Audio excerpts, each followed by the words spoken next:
Chers frères et sœurs en Christ, bonjour. Aujourd'hui, j'ai une vidéo de témoignage et j'aimerais que vous la fassiez circuler sur le net parce que c'est une vidéo qui est bouleversante.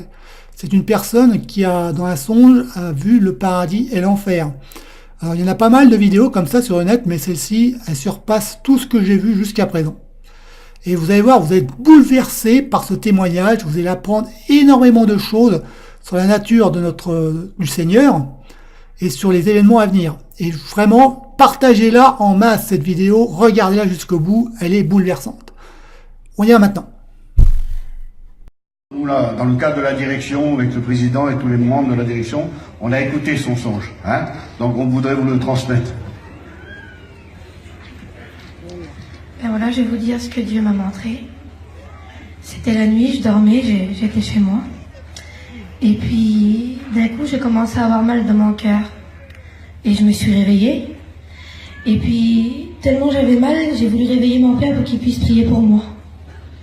Et puis, je me suis sentie tellement mal que j'ai pas pu l'appeler. Et puis, je me suis comme évanouie. Et j'ai vu mon âme sortir de mon corps. J'ai vu mon âme sortir de mon corps, je me suis vue allongée dans le lit comme j'étais. J'ai vu ma sœur qui dormait à côté de moi. Et là, j'ai vu mon âme s'élever. Et puis, j'ai traversé le toit du camping. Et puis, je voyais la place, tout comme c'était. Et puis là, je suis montée. Et puis, je suis arrivée dans un lieu. Et puis, ce lieu, je voyais rien, c'était tout noir, je voyais rien du tout. Mais il y a une angoisse qui m'a saisie, je ne peux pas vous l'expliquer comment. Cette angoisse, elle est rentrée dans moi, et puis je sentais comme un fardeau qui était sur moi, puis c'était horrible. Et je suffoquais, puis je voyais rien du tout. Et là, j'ai vu une lumière descendre du ciel. Un ange, il s'est mis à côté de moi, et il m'a dit, n'aie pas peur. Il m'a dit, je m'appelle Emmanuel. Et quand il m'a dit ça m'a rassurée, mais j'avais encore peur. J'avais peur du lieu d'où j'étais. Et puis on a fait quelques pas, on a avancé un peu et là je me suis trouvée devant 2 grandes portes. Et puis de chaque côté il y avait un démon. Et puis l'ange qui était à côté de moi, il ne s'est pas adressé au démon, il n'a pas parlé. Mais d'un signe de la main, les 2 portes se sont ouvertes. Et quand les 2 portes se sont ouvertes, il y a un vent qui est venu sur moi. Et quand ce vent est venu sur moi, ça l'a rentré dans mon âme et je commençais à entendre des cris, des hurlements, des grincements de dents, j'entendais des os brisés. Et puis j'ai commencé à me reculer en arrière et puis j'ai dit à l'ange, j'ai dit moi je veux pas entrer. Je dis moi je comprends plus rien, je suis chrétienne, qu'est-ce que je fais là? Et puis l'ange il m'a dit non, il dit tu ne fais pas partie de ce lieu, mais il faut que tu vois pour que tu leur dises. Et puis malgré moi, j'ai entré dans ce lieu. Et puis j'ai commencé à avancer. Et puis là, à ma droite, il y avait un bassin.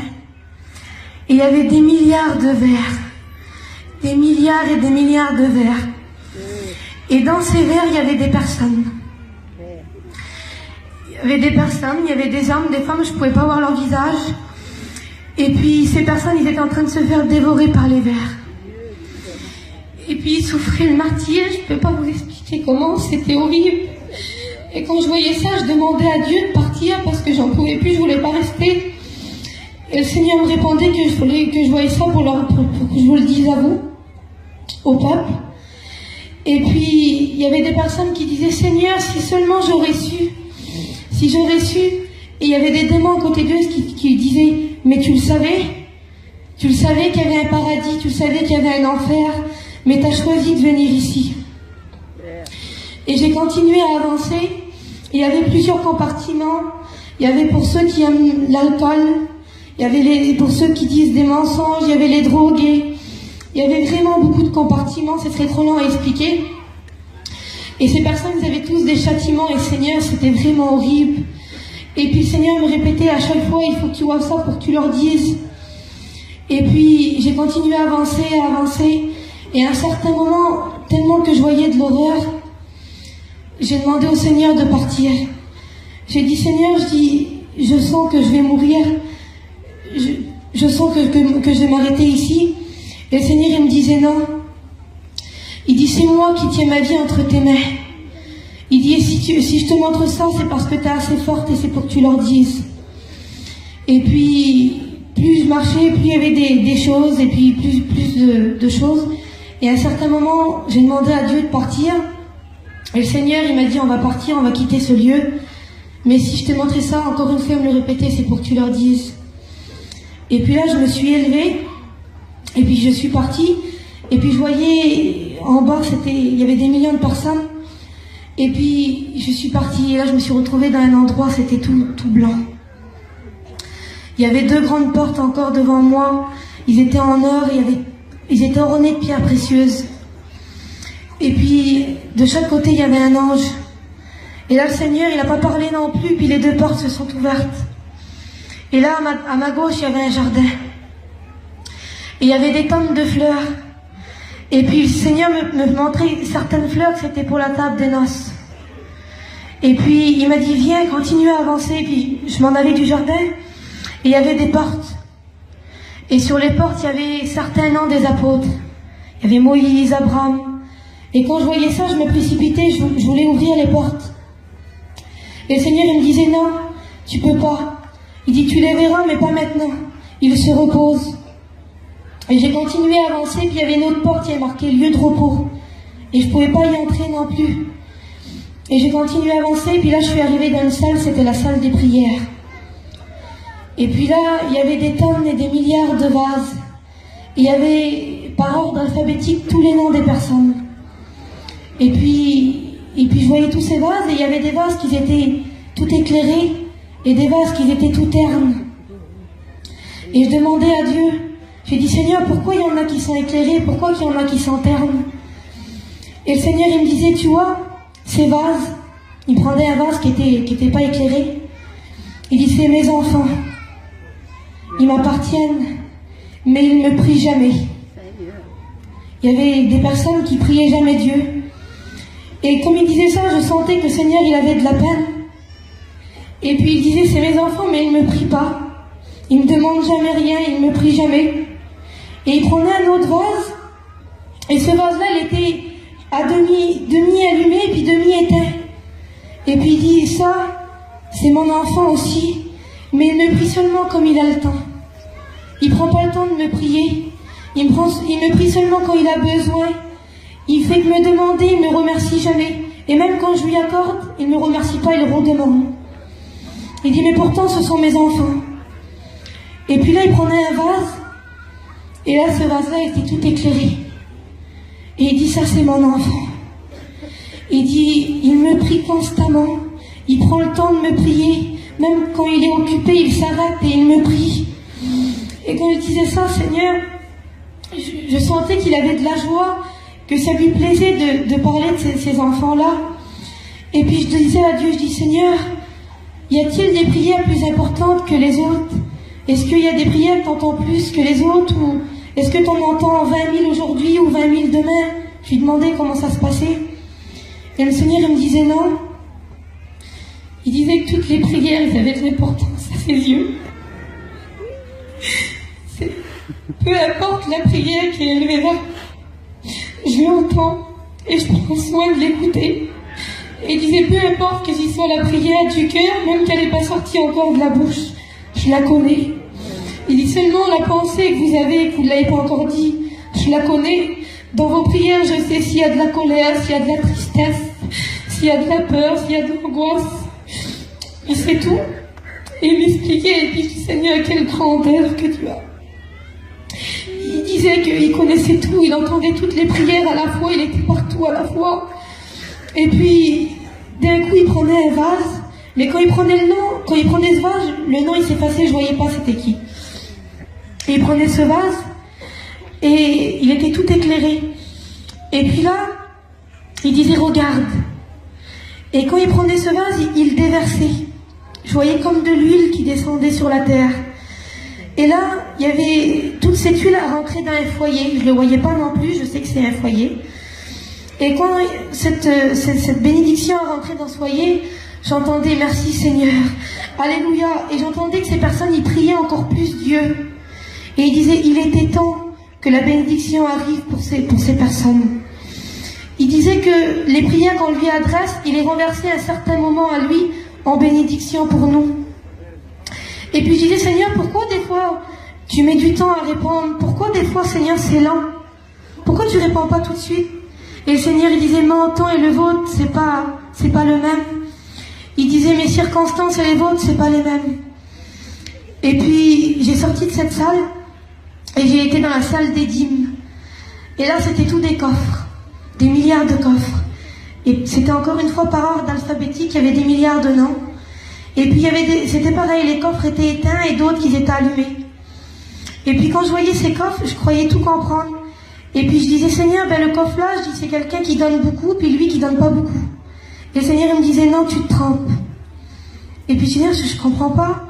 Et le Seigneur, il prenait un petit coffre, et il était tout éclairé. Et il disait, tu vois, cette personne-là, il dit, elle donne ce qu'elle peut. Elle le fait de tout son cœur. Même si elle donne pas beaucoup, elle fait comme elle peut. Mais elle le fait avec son cœur. Il dit, et ça m'est agréable. Et puis, il prenait un autre coffre qui était éteint. Et il disait, cette personne-là, elle donne beaucoup. Il disait pas que c'était mal, mais il disait qu'elle faisait pas de son cœur, qu'elle faisait pour se montrer. Et c'était pas agréable. Là, Dieu, il préférait quelqu'un qui donnait peu, mais avec son cœur. Et puis, j'ai sorti de cette salle, et j'ai arrivé dans la salle des victoires. Et puis là, c'était pareil, c'était comme des vaches, vous pouvez voir en travers. Et puis, je voyais pas les personnes, mais je voyais des baptêmes, je voyais des mains qui se levaient. Et puis, je demandais à Dieu, je dis, Seigneur, c'est quoi ça? Et le Seigneur, il me disait, ça, c'est toutes les victoires que vous remportez avec moi. Il dit, c'est noté ici. Et puis, la salle, elle n'avait pas de fin. Et puis, je dis, Seigneur, je dis, elle n'a pas de fin, cette salle. Il dit, mais avec moi, les victoires n'ont jamais de fin. Et puis, quand il disait ça, je comprenais vraiment la grandeur de Dieu. Et puis dans un des vases, je me voyais à moi. Et je dis, Seigneur, je suis là, moi, pourquoi je suis là, c'est quoi? Et le Seigneur, il me disait le jour, la date, le lieu, l'endroit, il me disait tout. Il dit, tu te rappelles quand tu avais de la haine et que je t'en ai délivré? C'était une victoire. Il dit, c'est noté ici. Et puis, j'ai dit, Seigneur, pourtant c'était mon âme qui était là-bas, mais ça me bénissait. Et puis quand j'ai sorti de ce lieu, j'ai vu un ange qui était de dos. Et devant lui, il avait un livre. Et devant lui, il y avait des anges qui faisaient aller-retour de la terre au ciel. Et puis j'ai demandé à Dieu, j'ai dit, Seigneur, il fait quoi lui? C'est quoi son travail? Et il dit, tu vois, il dit, les anges qui viennent devant lui, il dit, ils viennent dire ce que vous faites.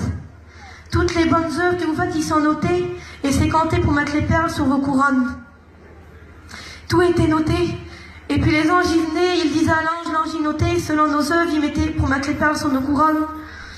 Et puis là, j'ai entré dans la salle, et là, c'était tous les couronnes. Il y avait des milliards de couronnes.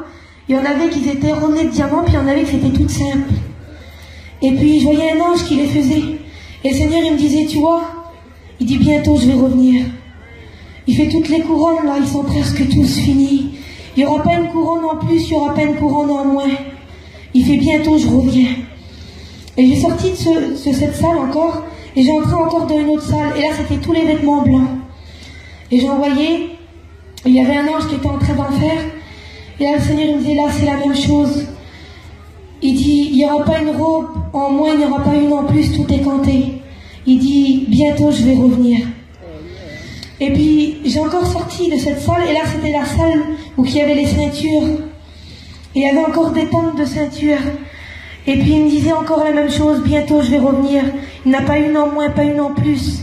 Tout est compté. Et j'ai sorti de ce lieu, et je me suis mis... Et puis, j'ai commencé à avancer, puis j'entendais des bruits de chevaux. Et puis, j'ai dit, Seigneur, c'est quoi ça? Et il me disait que c'était les cavaliers de l'Apocalypse, qu'ils étaient prêts. Et je voyais, et comme il m'a dit ça, Seigneur, je voyais comme un trou dans les nuages. Et il y avait tous des anges autour. Et ils avaient toutes les trompettes sur leur bouche. Et il me disait un seul mot de moi, et c'est fini. Il dit un seul mot de moi, et je reviens. Il dit, je vais revenir, je reviens. Et quand il disait ça, je voyais la table. La table, elle était préparée. Je voyais des anges qui préparaient. Et il y avait des couverts, vous savez, un plat, un couteau, une fourchette. Il y en avait, ça faisait longtemps qu'ils étaient là, et les anges mettaient juste de l'ordre. Et il y en avait qui avaient des couverts qui se rajoutaient. Et j'ai demandé à Dieu pourquoi. Le Seigneur, il me disait que il y a des personnes qui allaient entendre que leur place allait être préparée. Et puis que le Seigneur qui revient, leur place elle est déjà préparée. Et il y en avait qui se rajoutaient. C'était ceux qui acceptaient Dieu, qui se baptisaient, ben leur place elle était préparée, les anges y mettaient leur couvert. Et puis vraiment, quand il disait ça, je comprenais la grandeur de Dieu. Et puis il disait que, et puis il me disait ça, puis à un certain moment il m'a montré au milieu du ciel, il m'a montré la terre, et il disait regarde. Et quand j'ai regardé, moi je voyais comme des petites fourmis, je voyais pas bien. Et la terre s'est approchée de moi. Elle s'est rapprochée. Et là je voyais comme des personnes, je pouvais pas voir leur visage. Et le Seigneur il disait regarde. Et il disait s'agit-il ainsi pour moi? S'agit-il ainsi pour mon retour? Je voyais des personnes qui étaient préoccupées, ils étaient agités. Et puis le Seigneur il me disait non. Il dit il se préoccupe comme ça pour le monde, pour leurs affaires. Il dit ils pensent pas à mon retour. Ces gens ils étaient préoccupés pas pour le retour de Dieu mais pour leurs affaires matérielles. Et puis il disait que la paresse s'était emparée d'eux. Il dit regarde c'est mes enfants, puis la paresse s'est emparée d'eux. Il dit même dans les réunions je voyais des salles, je voyais pas les personnes, je voyais pas le serviteur, mais je voyais que le serviteur il disait Amen, et que sur 1000 personnes je voyais 30 personnes qui disaient Amen. Et il disait regarde la paresse s'est emparée de mes enfants. Et puis je voyais la grandeur de Dieu, il m'a expliqué des choses, ce serait trop long à expliquer, je peux pas tout vous dire, mais Dieu connaît tout. Je vous certifie que la moindre chose, même à l'instant que je vous parle, je sais qu'il est en train d'enregistrer, qu'il est en train de regarder dans vos cœurs. Et puis le Seigneur il me disait que même les prières des cœurs, le soupir, il connaissait et qu'il savait tout. Et puis au dernier moment, le Seigneur, j'ai dit à Dieu, j'ai dit Seigneur, je ne veux pas retourner chez moi. J'ai dit j'aime mes parents, j'aime ma soeur, j'aime ma famille, mais je ne veux pas retourner. J'ai dit garde-moi ici, donne-moi le plus petit des travails qu'il y a et je reste ici. Et le Seigneur il m'a dit non. Il m'a dit si je t'ai montré ça c'est pour que tu leur dises. Et puis j'ai dit d'accord Seigneur, alors je leur dirai. Et là le Seigneur c'est comme si il m'a poussé avec ses mains. Et j'ai tombé en bas du ciel. Je suis partie à une vitesse, je ne peux pas vous dire comment, j'ai tout retraversé des univers. Et là j'ai re-rentré dans mon corps. Et quand j'ai re-rentré dans mon corps, j'avais mal partout, j'ai pas pu rendormir parce que j'avais peur. J'avais pas peur du paradis, mais j'avais peur de l'enfer. Je ne peux pas tout vous expliquer, ce serait trop long. Mais ce que j'ai vu, c'était horrible. Et j'avais peur, je me suis pas endormie. Et les jours à venir, je demandais à Dieu la paix parce que je pouvais plus dormir. Et j'ai mis du temps à expliquer à mes parents, à chaque fois que je disais « Mon père, ma mère, il faut que je vous explique ce que Dieu m'a montré », je pleurais du matin au soir et je ne pouvais pas expliquer. Et là, je crois que c'était le temps de Dieu pour que je le dise. Et puis je remercie le Seigneur que les frères m'ont permis de le dire ce matin. Et puis j'espère que ça vous bénira comme moi ça m'a béni. Que Dieu vous bénisse.